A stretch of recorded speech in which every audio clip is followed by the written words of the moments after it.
Lord. స్తోత్రం, స్తోత్రం, స్తోత్రం. నేను నీకు ముందుగా పోవచ్చు, మెట్టగానున్న స్థలములను సరాలము చేసేదను, ఇత్తడి తలుపులు పగలగొట్టేదను, ఇనుపగడియలు విరగొట్టేదను.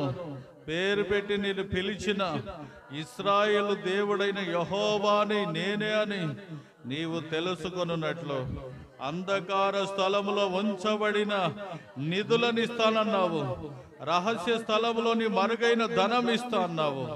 ఇదిగో ప్రభా, సకల కోటి పరిశుద్ధుల కొరకు, సేవకుల కొరకు, విశ్వాసుల కొరకు, నిన్ను ఆశ్రయించిన అన్యజనుల కొరకు కూడా ప్రార్థిస్తున్నాం. కఠినమైన అప్పుల చేత బాధపడుతూ వడ్డీలు కట్టి కట్టి విసిగి వేసారిపోయినటువంటి సేవకులు, విశ్వాసులు, అన్యజనులను మీరు జ్ఞాపకం చేసుకొని ఆశ్చర్యకరమైన సమృద్ధి కలుగును గాక, సమాధానం కలుగును గాక. ఆర్థిక వ్యవస్థలో, క్రైస్తవ ప్రపంచంలో ఫైనాన్షియల్ ఇంక్రీజ్ దయచేయండి నాయన. హల్లెలూయా. సంఘముల అవసరాలు తీర్చబడును గాక, సేవకుల అవసరాలు తీర్చబడును గాక, విశ్వాసుల అవసరాలు తీర్చబడును గాక, యథార్థవంతులై ఉందురుగాక. నా దేవా, సమృద్ధిని దయచేయి.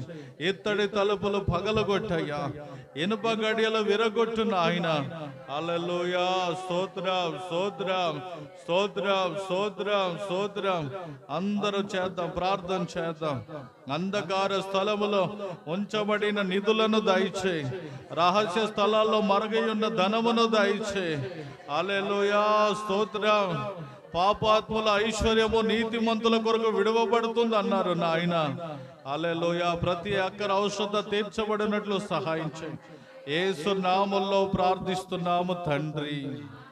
ప్రభు, మన ప్రార్థన ఆలకించినందుకు స్తోత్రాలు చెబుదాం. స్తోత్రం.